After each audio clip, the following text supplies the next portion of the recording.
درود همدیرانی عزیز. اینک ما در شهر پنجکند هستیم.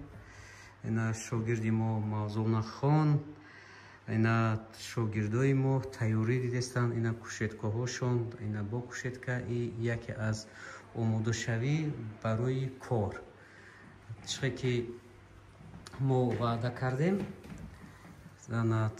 که برای موضوع خان یک کارخانه کرده تیم. یک بار دیگر درود همدیرانی عزیز. چه که ما همچه استاد وعده کردیم برای موضوع کارخانه شد تیار کردیم. اول باید همه را در چارچوبه قانون دراریم، بعد فعالیت سر کنیم. این از کارخانه تیار شدگی ما کاغذ ها دکومنت ها همه را دادگیم، عریضانو نکردگیم. انا ما صاحبکاری انفرادی شدیم. همچون کارخانه فعالیت در آمد. ایقافای لیسنس شدن در کار، ایقافای دیگر کار باشیدن در کار، کارخانه را کار داده آوردن در کار. ما که کارخانه کردیم اقلا 4 عائله صاحب نان می شود.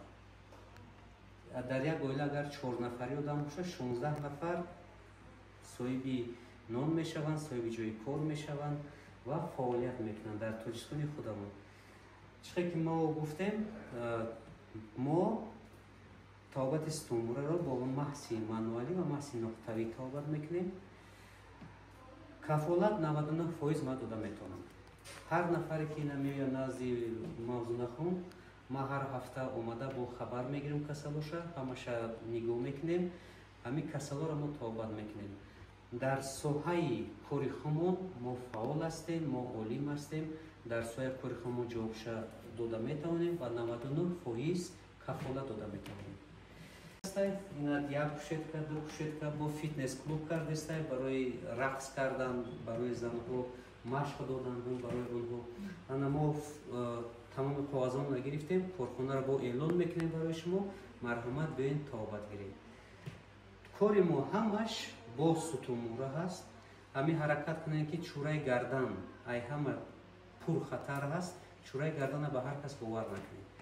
هر نفر که نزد موضوع میآید ما تابت میکنیم. 99% چه داده میتونیم؟ کفالت داده میتونیم.